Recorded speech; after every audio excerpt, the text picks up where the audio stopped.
ఈ ప్రభుత్వం వచ్చి 15 నెలలు అయింది.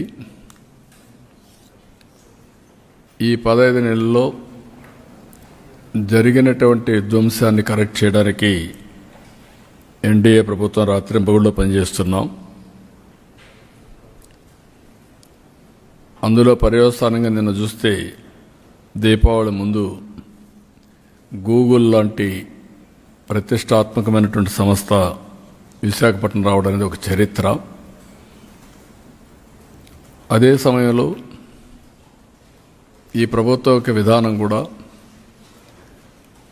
ఎవరైతే ఈ రాష్ట్రంలో ఉండే ప్రతి ఒక్కరికి అందరి స్టేక్ హోల్డర్స్కి ఎక్కడా ఇబ్బంది లేకుండా చేయాలనేది మా యొక్క ఆలోచన. అందులో ప్రధానంగా ఎంప్లాయీస్, ఉద్యోగ సంఘాలు కానీ ఉద్యోగస్తులు కానీ ముఖ్యంగా రాష్ట్ర అభివృద్ధిలో ప్రధానమైన భాగస్వాములు. అయితే గడిచిన 5 సంవత్సరాలు కానీ మనకుండే కొన్ని ఇబ్బందుల వల్ల స్ట్రక్చరల్ ఒక విభజన వచ్చిన తర్వాత మనకు చాలా స్ట్రక్చరల్ చేంజెస్ వచ్చాయి. నేను పదే చెప్పాను. జీఎస్టీపీ వ్యవసాయం పెరగడం, సర్వీస్ సెక్టర్ తగ్గడం, ఆదాయం తగ్గడం, ఇక్కడ ఎంప్లాయీస్ ఎక్కువగా రావడం, 58% జనాభా ప్రకారం జనాభా 58% రావడం, దీనికి తగినట్టు ఆదాయం లేకుండా పోవడం.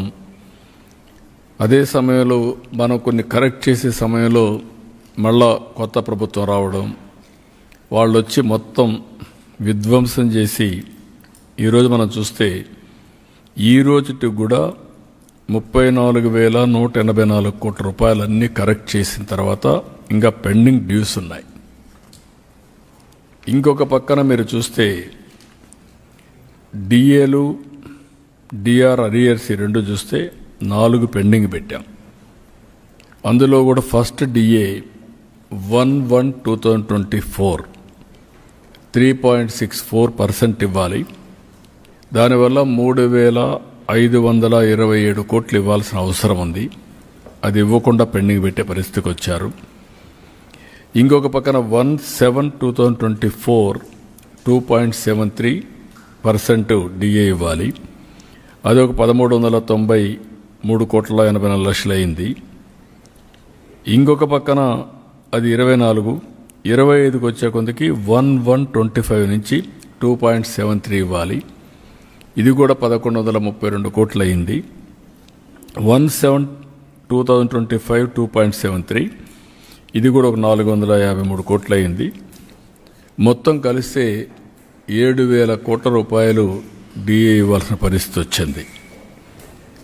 ఇవి కాకుండా ఇంకొక పక్కన 4 స్పెల్స్ ఆఫ్ సరెండర్ లీవ్ అందరికి ఇవ్వాలి. ఒక్క పోలీసులకు తీసుకుంటే 4 ఇవ్వాలి.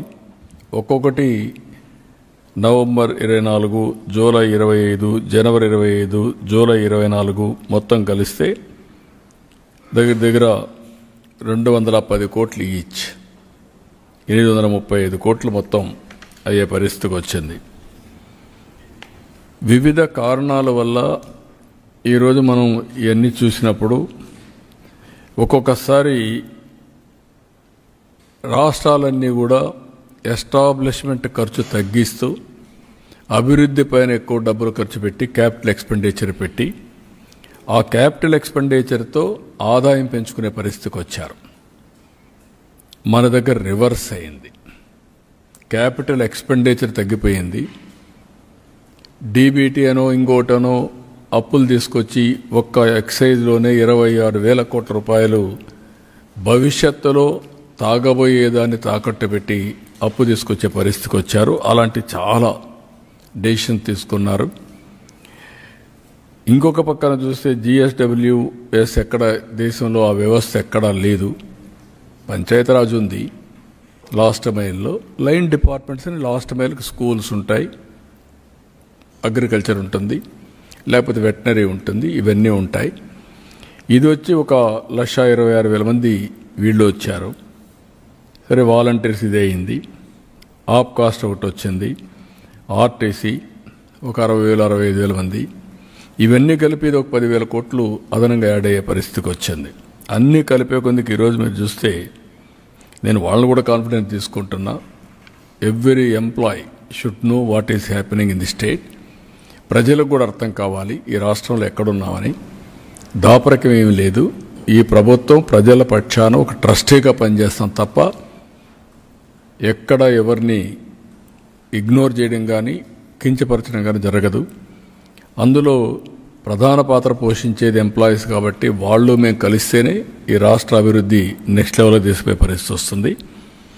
ఈరోజు మనం చూస్తే మన ఆదాయంలో 24-25 93% స్టేట్ ఓన్ రిసోర్సెస్లో రెవెన్యూలో మనం ఎస్టాబ్లిష్మెంట్ ఖర్చు పెట్టే పరిస్థితికి వచ్చాం. ఇప్పుడు మళ్ళీ 25-26లో 93.5%, ఈ ఇయర్ అయితే 99.53% ఖర్చు పెడుతున్నాం.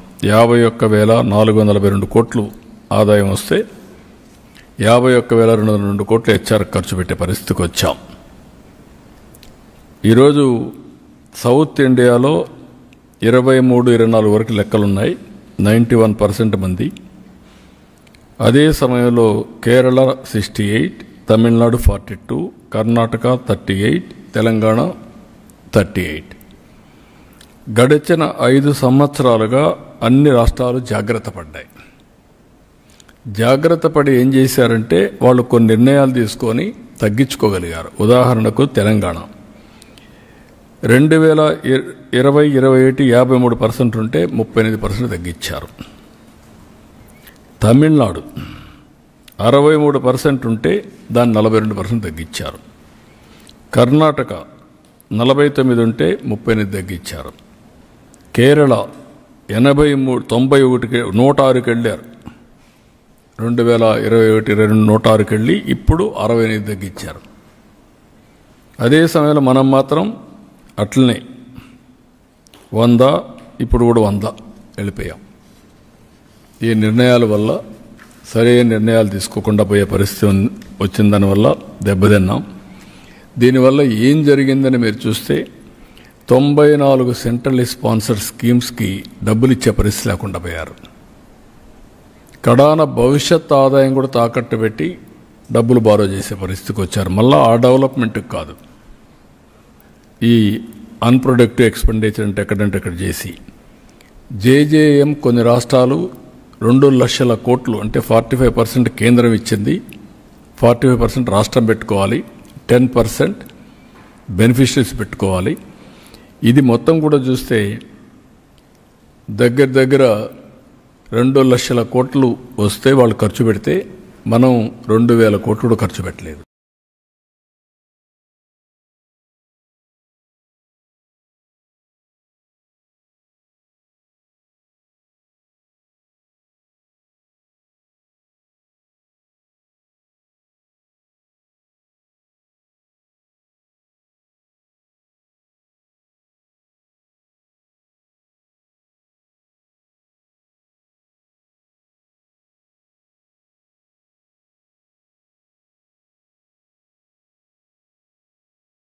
అలాంటివన్నీ వచ్చాయి.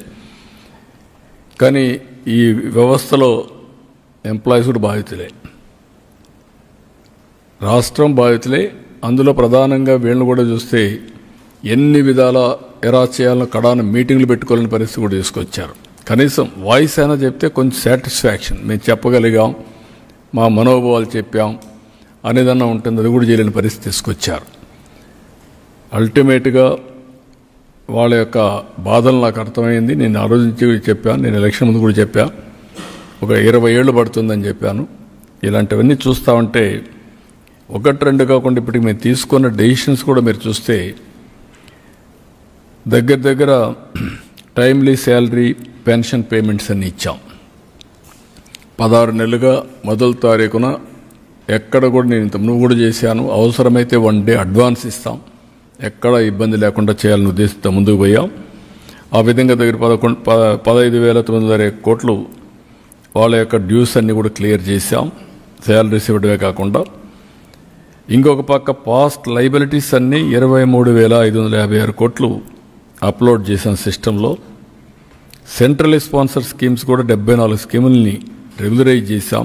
దీనికి ఒక 9,370 కోట్లు ఖర్చు పెట్టి యూసీలు ఇచ్చి రెన్యువల్ చేశాం. ఫైనాన్స్ కమిషన్ గ్రాంట్స్ కూడా ఒక 2,793 కోట్లు పే చేశాం. ఇంకొక పక్కన మీరు చూస్తే ఏదైతే నేను ఆ రోజు చెప్పినటువంటి సంక్షేమ కార్యక్రమాలు సూపర్ 6 ఇవి కూడా చాలా వరకు ఇచ్చి కాపాడుకుంటూ వచ్చాం. అందరికీ చేసిన తర్వాత ఎవరైతే ఎంప్లాయీస్ ఉన్నారో వాళ్ళకు కూడా నా బాధ్యత. అయితే మనసు ఉంది కానీ మార్గం లేదు. ద్వారాలన్నీ క్లోజ్ చేసేసారు, గేట్స్ అన్నీ క్లోజ్ అయిపోయినాయి. ఒకవేళ నేను ఇవ్వాలని పరిస్థితి తీసుకొచ్చారు. బట్ ఏదైనా సరే ఈరోజు ఆలోచించిన తర్వాత నాకు అనిపించింది వీళ్ళకు కూడా మనం మళ్ళా కనీసం దీపావళి ముందు ఈ ప్రభుత్వం మీతో ఉంటుంది, అందరికీ చేసినప్పుడు నేను ఎవరిని కూడా అందరికంటే ముఖ్యంగా వీళ్ళు హుషారుగా ఉంటేనే నేను అనుకున్న పనులు కూడా సుజావుగా జరుగుతాయి. అందుకే పిలిపించి మార్నింగ్ అంతా కూడా మాట్లాడాం. మొన్నటి నుంచే మేము ఎక్సర్సైజ్ చేస్తున్నాం. మా ఫైనాన్స్ అయితే క్లియర్గా చెప్తున్నారు, చేతులు ఎత్తేసే పరిస్థితి వస్తే మీరు చేతులు ఎత్తేసే లాభం లేదు, ఏదైనా కానీ చేయాల్సిందే, అవసరమైతే ఎట్లా అడ్జస్ట్ చేయాలని చేద్దామని చెప్పి గట్టిగా మాట్లాడి మొత్తం అడ్జస్ట్ చేసుకుంటూ వచ్చి కొన్ని నిర్ణయాలు తీసుకున్నాం. ఆ నిర్ణయాల్లో ప్రధానంగా ఒక డిఏ ఇవ్వాలని నిర్ణయం చేశాం. నవంబర్ 1 నుంచి ఇంకొక 10 రోజులు ఉంది. నవంబర్ 1 అకౌంట్లో అడ్జస్ట్ చేసి ఈ ఒక డిఏ ఇస్తాం. ఈ డిఏ నెలవారీగా 160 crores అవుతుంది. అది ఫస్ట్ ఫేజ్, అది క్లియర్ చేస్తాం. అదే సమయంలో ఇంకొక పక్క టీచర్స్ వీళ్ళందరూ ఉన్నారు, ఇప్పుడు ఇవ్వలేకపోతున్నాం. ఎర్న్ లీవ్ కూడా పోలీసులకు మాత్రం ఒక 1 ఇన్స్టాల్మెంట్ క్లియర్ చేస్తాం. 50-50 అంటే సగం 105 కోట్లు నవంబర్లో ఇచ్చి 105 కోట్లు జనవరిలో ఇస్తాం. ఇది కూడా క్లియర్ చేస్తాం. రెండోది వీళ్ళు హెల్త్ దీనికి కాంట్రిబ్యూట్ చేస్తున్నారు. కొన్ని రాష్ట్రాల్లో ఇన్సూరెన్స్ కూడా వేయాలని చెప్పారు. ఒక 60 డేస్లో ఇదే క్యాబినెట్ పనిచేస్తూ 60 డేస్ లోపల సిస్టమ్స్ అన్ని స్ట్రీమ్లైన్ చేసి మెరుగైన విధానం తీసుకొచ్చి ఏ ఎంప్లాయీ కూడా ఇబ్బంది లేకుండా రియల్ టైంలో హెల్త్ బాగాలేనప్పుడు క్లియర్ చేసుకునే విధంగా దానికి కూడా తీసుకొస్తాం. ఇంకొక పక్కన చైల్డ్ కేర్ లీవ్ ఒకప్పుడు 180 డేస్ ఇచ్చేవాళ్ళం, దాన్ని వీళ్ళు మళ్ళీ అప్ టు మైనర్ అనే ఇది కూడా తీసుకొచ్చింటున్నారు. అలాంటి వల్ల ఇబ్బంది వస్తుంది. అందుకే ఈరోజు ఆలోచించింది చైల్డ్ కేర్ లీవ్ అనేది 180 డేస్ వాళ్ళ రిటైర్మెంట్ వరకు ఎప్పుడైనా ఉపయోగించుకున్నట్టుగా అది కూడా ఇస్తున్నాం. ఇంకొక పక్కన వీళ్ళ ఆఫీసులు ఉన్నాయి. ఈ ఆఫీసులన్నిటికి కూడా మనం ఒకసారి చూస్తే ఒకప్పుడు ఎగ్జంప్షన్ ఇచ్చాం ఈ ప్రాపర్టీ ట్యాక్స్ ఇవన్నీ. ఇప్పుడు ఆ మున్సిపాలిటీస్లో ప్రాపర్టీ ట్యాక్స్ అన్నీ మళ్ళా కట్టమని చెప్పి డ్యూస్ అన్నీ ఫైన్ మీద ఫైన్, పెనాల్టీ మీద పెనాల్టీ వేసే పరిస్థితి వచ్చారు. అవన్నీ కూడా రద్దు చేస్తున్నాం, అవన్నీ తీసేస్తాం. భవిష్యత్తులో కూడా ఎలాంటి పన్ను లేకుండా వాళ్ళు ఆఫీసులు రన్ చేసేది ఎంప్లాయీస్ సమస్యలపైన ఇచ్చేస్తారు కాబట్టి అది కూడా క్లియర్ చేస్తాం. ఇంకొక పక్కన ఏదైతే ఆర్టీసీ ఎంప్లాయీస్కి అందరికీ ప్రమోషన్ ఒకటి పెండింగ్ ఉంది, ఆ ప్రమోషన్ కూడా క్లియర్ చేస్తున్నాం. మండేకి అది కూడా ఈ యొక్క దీపావళిలో అది కూడా క్లియర్ చేస్తాం. ఇది కాకుండా ఇంకొక పక్కన నామన్ క్లేచర్స్ అని ప్యూను, వాచ్మెన్, అటెండరు, తర్వాత జూనియర్ అసిస్టెంట్ అని, ఇలాంటి ప్లంబర్ అని ఇలాంటి పోస్టులన్నీ ఉన్నాయి. అవన్నీ మార్చి గౌరవప్రదంగా ఉండేట్టుగా టైటిల్స్ అన్నీ కూడా వీళ్ళని కూడా కొన్ని వాళ్ళ డిపార్ట్మెంట్లో వాళ్ళు తీసుకొస్తే రీడిసిగ్నేషన్ ఆఫ్ ఆల్ పోస్టులకి ఎట్లా చేయాలని చేసేదానికి అది కూడా శ్రీకారం చుడతాం. ఇవి కాకుండా కొన్ని విషయాలు ఇంకా కూడా కొన్ని ఉన్నాయి. అవి ఒకటి పిఆర్సీ వాళ్ళందరూ అడుగుతున్నారు, కానీ నాకు వదిలిపెట్టమని చెప్పాను. ఎందుకంటే నాకు వెసులుబాటు వస్తే పిఆర్సీ ఇవ్వడం మ్యాటర్ ఆఫ్ డేస్, కూర్చొని పెడతాం, మాట్లాడుకుంటాం, సుముఖంగా చేస్తాం, అది పెద్ద ఇష్యూ కాదు. అందుకని కొంచెం టైం తీసుకొని అది కూడా చేస్తానని చెప్పాను. అదే సమయంలో సుప్రీంకోర్టు ఏదైతే ఒక డెసిషన్ ఇచ్చారో ఆ డెసిషను అప్పటికి సిపిఎస్ విషయంలో 2004 కంటే ముందు నోటిఫికేషన్ ఇచ్చుంటే ఆ రిక్రూట్మెంట్ ఇచ్చిన వాళ్ళకి మాత్రం అదే వర్తించాలి, సిపిఎస్ వర్తించాలని చెప్పేసి మన ఓపీఎస్ వర్తించాలని పెట్టారు. అది కొంచెం ఒక సమస్య ఉంది, మన వాళ్ళు డిస్కస్ చేసి అది కూడా ఏ విధంగా చేయాలని చేస్తారు. ఇంకా కొన్ని సమస్యలు నా దృష్టి తీసుకొచ్చారు. అవన్నీ కూడా మా క్యాబినెట్ సబ్ కమిటీ ఎప్పటికప్పుడు మాట్లాడి మంత్రి సెక్రటరీ వాళ్ళ లెవెల్లో కూడా పరిష్కారం చేసుకుంటారు. కానటివి ఈ క్యాబినెట్ సబ్ కమిటీ మాట్లాడి అవి పరిష్కారం చేస్తూ ఇంకా ఏదైనా సమస్య ఉంటే నేను కూడా అవి నా నోటి తీసుకొచ్చి పరిష్కారం చేస్తాం. నేను వాళ్ళని కూడా కోరింది ఏంటంటే ఈరోజు రాష్ట్రంలో సౌత్ ఇండియాలో కూడా మనం వెనకబడిపోయే పరిస్థితికి వచ్చాం. కారణాలు ఏమైనా కావచ్చు, కొన్ని మన చేతల్లో లేవు. కానీ ఇప్పుడిప్పుడు దీన్ని పికప్ చేసుకొని స్ట్రక్చరల్ కరెక్షన్స్ కూడా జరగాలి, ఆదాయం పెరగాలి. అదే సమయంలో అందరికి కూడా మెరుగైన జీవన ప్రమాణాలు ఉండాలి. అందులో ఎంప్లాయీస్ ఎవరైతే కష్టపడతారో వాళ్ళకు కూడా డ్యూ రికగ్నిషన్ ఆర్ వాటా ఉండే పరిస్థితి రావాలి. దీంట్లో వాళ్ళు ఒక మేజర్ స్టేక్ హోల్డర్. అవన్నీ కూడా ఎప్పటికప్పుడు వర్కౌట్ చేస్తాం. కానీ డెవలప్మెంట్ కూడా అదే మాదిరిగా ముందుకు పోవాలి. వారిని నేను కోరింది ప్రజల్లో కూడా ఒక మంచి పేరు రావాలంటే ఈరోజు మీరు చూస్తున్నారు, ఒకప్పుడు అన్ని రోడ్లు పార్ట్ హోల్స్. ఈరోజు ఆ పార్ట్ హోల్స్ అనేవి వేరే రాష్ట్రాల్లో ప్రకంపనలు సృష్టిస్తున్నాయి. మన రాష్ట్రంలో మనం ఓవర్కమ్ కాగలిగాం ఈ 1 year 3 monthsలో.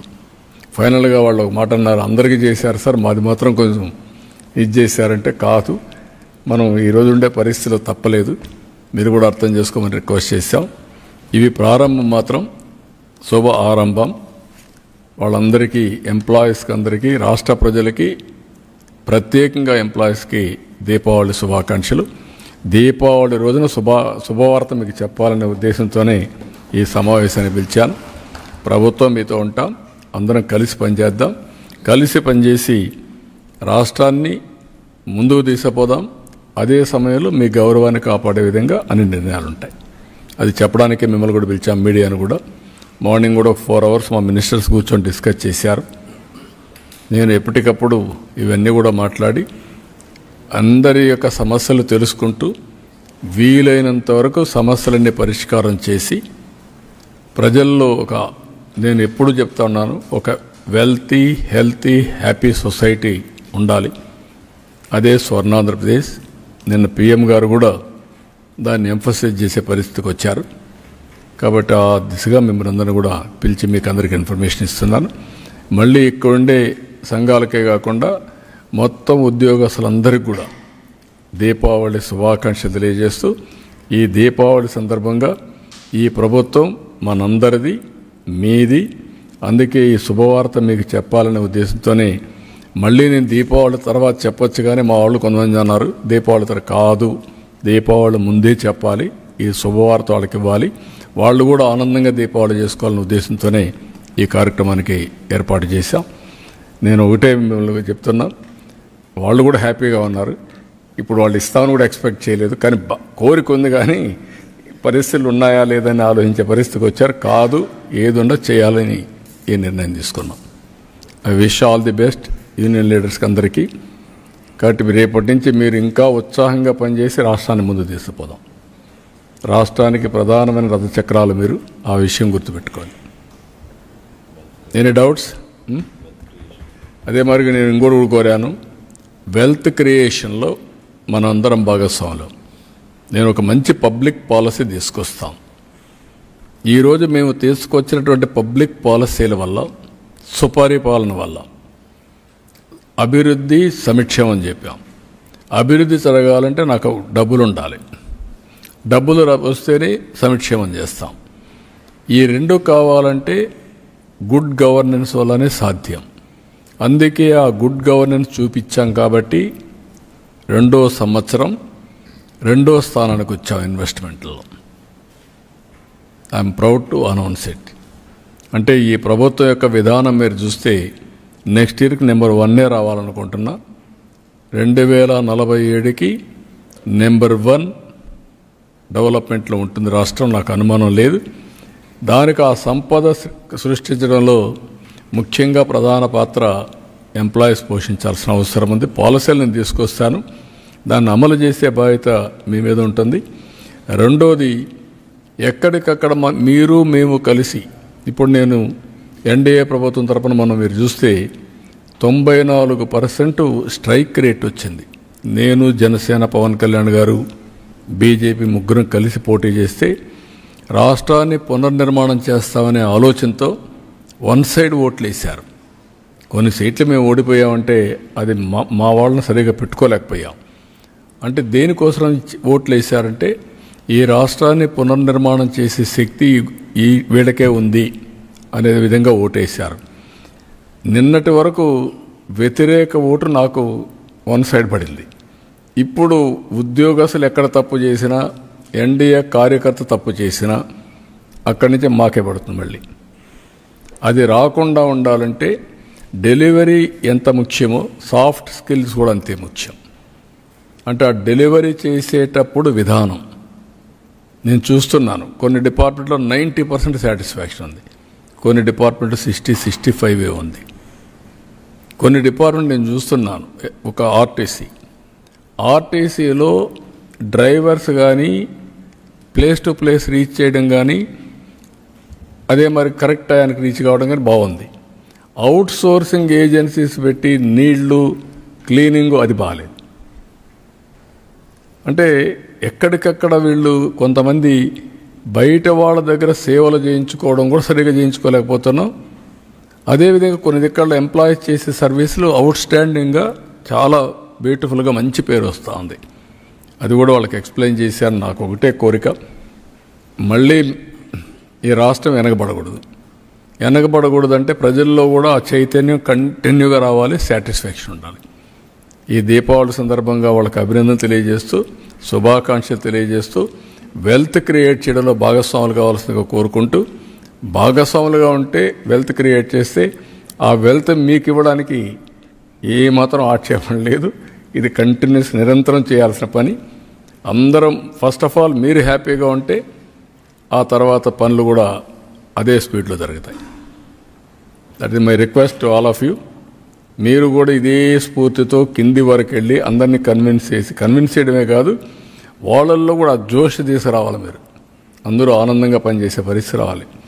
ఇంత మురుగుమారుగా హార్డ్ వర్క్ చేయమని నేను ఒకప్పుడు చాలా చెప్పేవాడు మిమ్మల్ని అందరినీ.